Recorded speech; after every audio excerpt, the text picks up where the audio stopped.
If you're tired of the standard business and marketing fundamentals, frameworks, and funnels, you need a little mischief.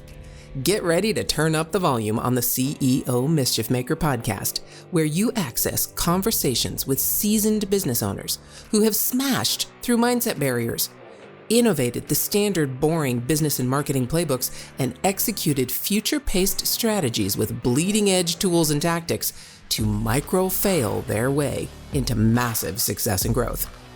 We are Mindset Impact Strategic Catalysts helping innovative entrepreneurs focus. We are CEO Mischief Makers. Ready to make a little mischief?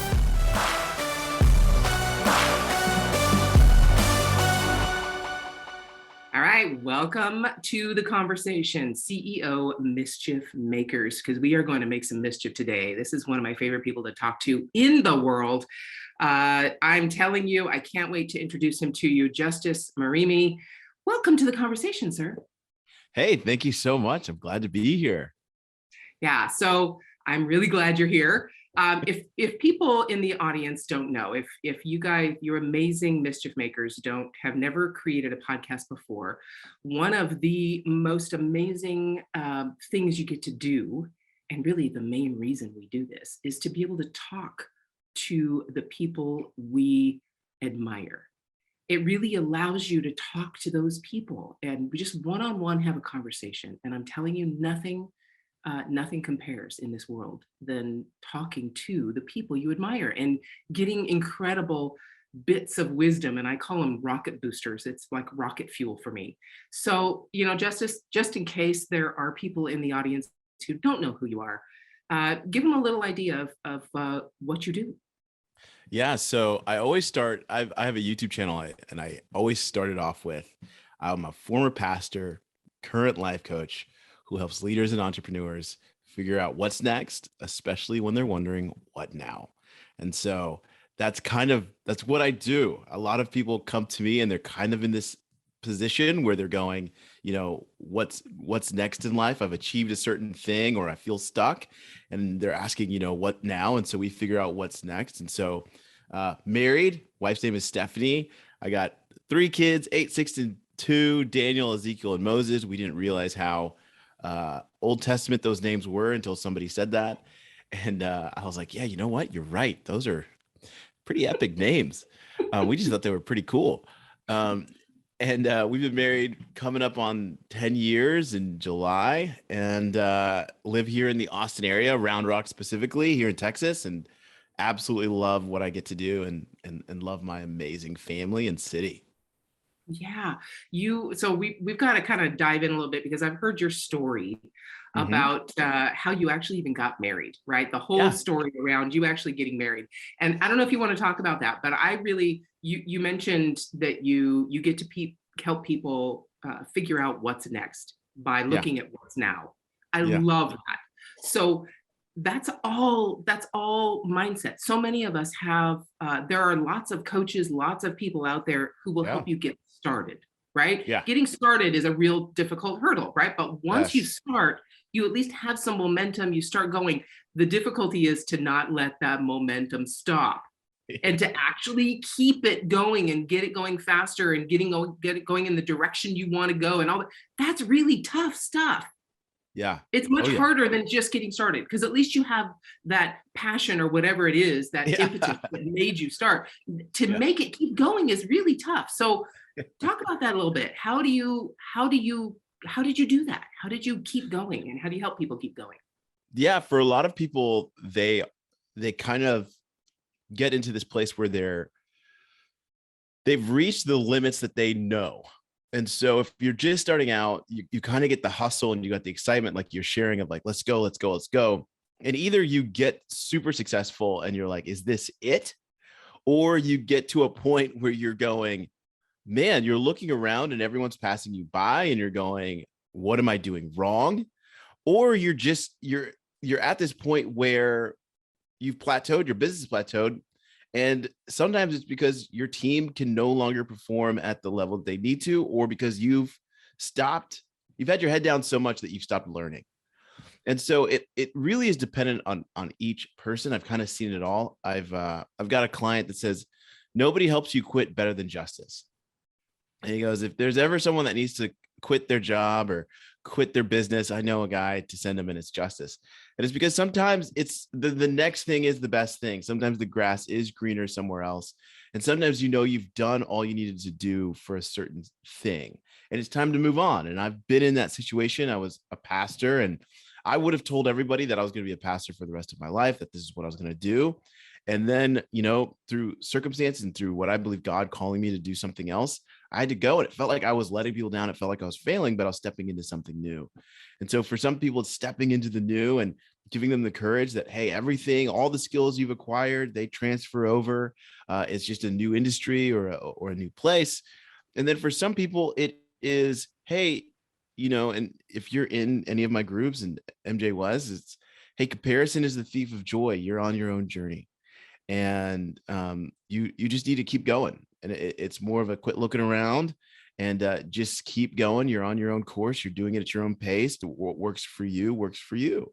And for other people, they've got to upgrade. They've got bad team around them. They've got bad mindset.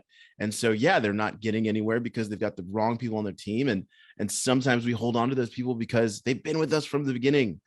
And I always like to say, like, hey, you don't always dance with the one you brought. And so it's one of those things where it's helping them overcome the Messiah complex of, but I provide for their family and I'm the reason they're here, and all the ego things, and go, no, you're not. They've got everything it takes.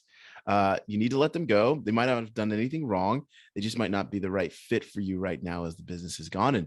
And maybe you need to upgrade some of your thinking. And so it's multiple different things depending on the person, but usually when they're stuck, it's one of those three or a couple other ones. Yeah. So take me through a time when you've had to do those things, like whether it's most recently or a long time ago, where you've had to realize that for yourself. Because I love what you said.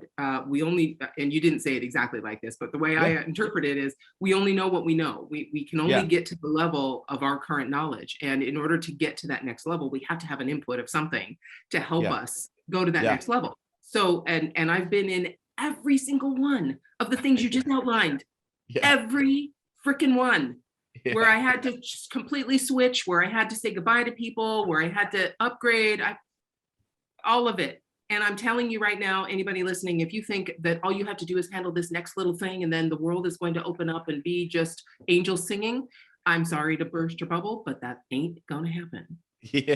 There will be something else next. I guarantee you. I really think, this is my purpose in life, just to keep growing as a human until I can no longer do so. That's really it. So what was the most recent for you?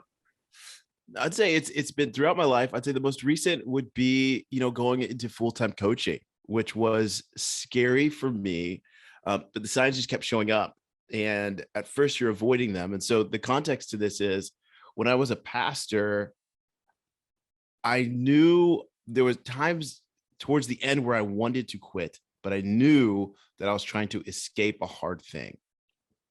And so I stuck with it. And then the hard thing happened and we went through it. And then it was time for me to go. And I went. And then I did everything else after that to avoid that pain again, when really that pain was there to teach me a lesson. And so it caused our family to go through a lot of financial heartache because I was just avoiding, working with someone else that could hurt me and other things. And I wanted, my pride was like, you could do this on your own, go figure it out. But then that led to me saying, you know what, I'm actually not that great. I'm a great coach, but I'm not great at business. And I actually had to come in under somebody that was really good at business, that is really good at business. And then while I was there, I was like, well, I don't want to leave too soon. And so I held on too long. Well, not too long, but I held on a little bit longer than I should have. And so going, hey, I actually can. The mistakes I made trying to be an entrepreneur the first time are not predictors of the future. And so I need to make that leap and say, hey, I'm going to take a bet on me and really do this. And it's worked out wonderfully. And there's always ups and downs, but that was been the biggest one where it was, hey, I need to pick my head up and go, you know what? Yes, there's risk, but this is something that you need to do. Mistakes of the past are not predictors of the future. Yeah. How so many of us get caught there and we leave it. I mean, I know people who've been caught there their entire lives, not just a few months, not just a few years, but their entire lives. What did you do? It's all about fear, right? It's all about that fear. Yeah. What did you do to allow yourself to get past that? Yeah, well, I have a coach. He and I went through the same program at the same time. And so we coach each other every month. And then I have a wonderful wife who lets me just talk out loud and process. And then I pray a lot. And so between all that, having people giving me input, giving me objective looks at how I'm operating as a person and maybe some limiting beliefs I have, talking to other people, mentors, friends, just saying, hey, like just overdoing it really, and just going, hey, I just want to talk this through. You could see things that I can't. I want to process it. And once I did that with enough people, it became obvious. It just became obvious. And so I was able to move past the fear. Sometimes fear is good, meaning, if you're being chased by a tiger, you don't want to be like, hey, let me, is this fear? Is this not fear? It's like, no, you need to go. You need to leave. Exactly. And so sometimes fear, I've also met other people that I've had to coach that I saw how they thought fear just meant, take action right away to overcome the fear. And it's like, well, let's figure out what this fear is. Is it fear or discernment? Because early on, you don't know the difference. You're like, I don't want to be irresponsible. I don't want to do this. And so you actually have to process it and look through it. And so I processed with enough people that knew me well enough, prayed about it. And then I was able to go, okay, now that I know what it is, now I have to make a decision. Now I need to take action. But it took 6 months of just observing and just going, am I seeing what I think I'm seeing? And then it took about 90 days of talking to people and going, is what I'm seeing what you're seeing? What else are you seeing? And then I was able to go, yep, I have the data right in front of me. Now, if I avoid this, I'm operating from fear and I don't want to do that. Yeah. Would you liken it? I mean, I kind of liken it to, and I don't know if you agree, it kind of a surrender.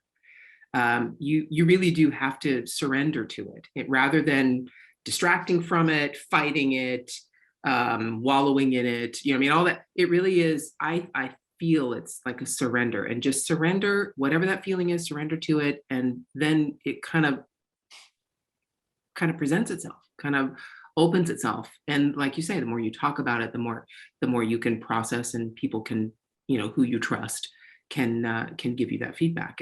It's not the time you get really in trouble is when you either try and deny, distract, right, or wallow, right, because then you're not really seeing it. And I love the saying, I try to be the sky and not the clouds.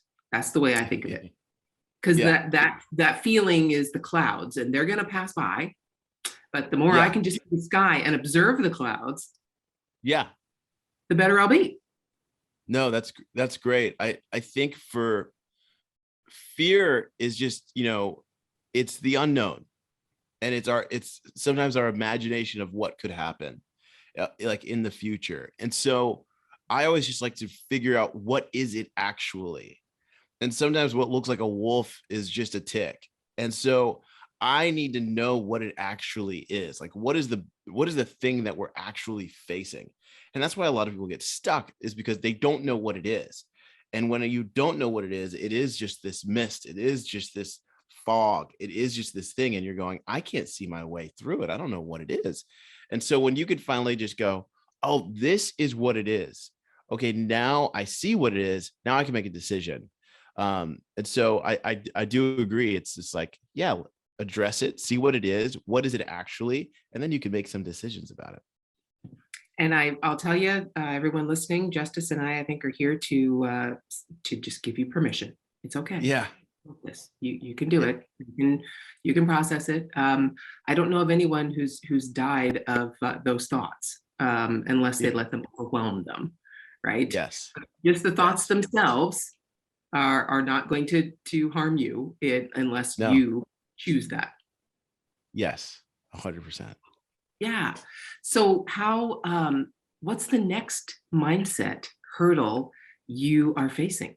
Have you come across it yet? Or are you just kind of floating along right now and full steam No, ahead? that's great. There is always a mindset thing that I'm going through. It's how much of my attention is it worth? And so right now I've kind of dealt with all of the stuff that I need to deal with right now. There's other things back there that I know that are back there, but they're just not worth my attention right now. So I've now it's more about, for me, it's just action and awareness. It's just those two. I know what I want. I know that I'm going to have to change to be able to achieve it. But in order to get there, I just need to be around other people that have achieved it or have seen it be achieved. And so that's just awareness. And then once they give me the information, it's going, okay, I'm going to take action on what they've shared with me to the best of my ability. So that's kind of where I'm at right now. Wow. And action, lots of times, I know my husband does this quite often, and I'm sure he won't mind me sharing this. We're coming up to 39 years married. I'm fine. I can share. I think I'll be okay. It's when we get stuck in that analysis paralysis, because, even though we said a minute ago, figure it out, you can also get stuck there. So when you get stuck in that analysis paralysis, when you start doing that and you're not taking action, really action is what gets you through that. And just go do, get out of your head, stop thinking about it, stop talking about it, just do. And sometimes that's all you need to. So find balance. It's tough. That's why, like what Justus said, you got a coach. I got a coach. This gentleman sitting here is one of my coaches. I don't have just one, I have two. So, I have a mastermind with a friend where we meet every week, and we have for the last 5 years. So when I finally stopped doing it alone and being that superhero solo entrepreneur, that just figured it all out and didn't need any help, when I finally stopped doing that, things really took off. That's amazing. Yeah. So don't be alone, right? Yes, 100%. I think isolation is kind of an unnecessary place to be. Unnecessary, yes.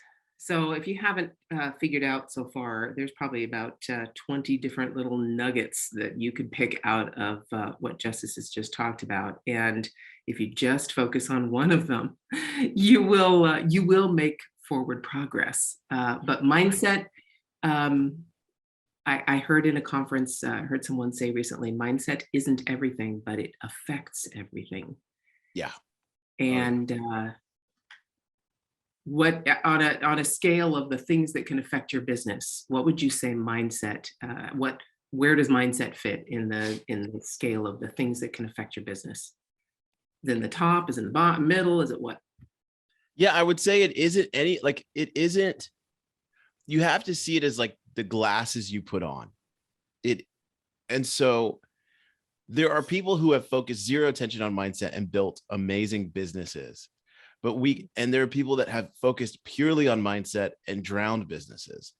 And so it's one of those things of, hey, these are just the glasses you put on, and mindset just helps you clear it just a little bit more session by session or year by year, where you're just I can see myself clear. I can see where we're going clear. The thing that I share with people, the analogy I share with everyone is, because they go do I need a coach? And I'm maybe, I don't know. That's up to you. But I use the lamppost analogy. If every entrepreneur at the end of the day came to a lamppost and just talked about their day and just talked to this lamppost that couldn't talk back, they would be so much better, just because they were able to hear their own thoughts and just see some of the ugliness. But most entrepreneurs go home alone, cannot share anything with their spouse because they don't want to overwhelm them or scare them, don't want to share things with their team because they don't want to overwhelm them or scare them, and don't want to share it necessarily with their buddies because they're some of this is embarrassing and I don't know who you're going to share it with and I don't want to let it in. And so it just lives in their head. So it's more of the lenses that you're wearing that you're looking at things. And that's the thing that I hear most often. And I'd say most coaches hear this, which is, man, that's a good question, which is a response. And it's like every coach's favorite thing to hear, man, that was a good question. Or let me think about that. I've never thought about it that way. And so when it comes to your business, the number one important thing is sales. Like in the beginning, it's just sales. You're not a business if you're not getting money. And then 2, it's, how are we maintaining those things? Operations. And then 3, it's the back end of like, hey, are we paying our taxes and are we paying our people? And so at the beginning, you just need to make sure that your business has enough value. They got people coming through the door, that when they come through the door, they're enjoying being in there. And then 3, that they're not leaving out the back door because of something you're doing messed up. Now, how do you amplify all of that? You have a healthy mindset. How do you keep from sabotaging that? You have a healthy mindset. And so mindset is kind of, it's just the way you look at it. And we say this in coaching, in the coaching business, no one has a budget for coaching, nor should they. They shouldn't go, oh, now my budget is this. It's like, no, because the most important thing for your business is not a coach. The most important thing to a business is you and how you create value, maintain value, and sustain it for the long haul by having healthy practices. Now, who's taking care of you? And that's where the coaches come in. There you go. Can't say it any better. That's mindset for you. I can't wait to take on the next topic. Thank you, sir. You bet. Okay, hold on. If your mindset was shifted, you were inspired to innovate, and you were spurred into action, don't just move on with your day. Focus, my friend, and take a few minutes to visit CEOmischiefmaker.com to learn more about the value that was shared with you today. Please act now and create some CEO mischief of your own.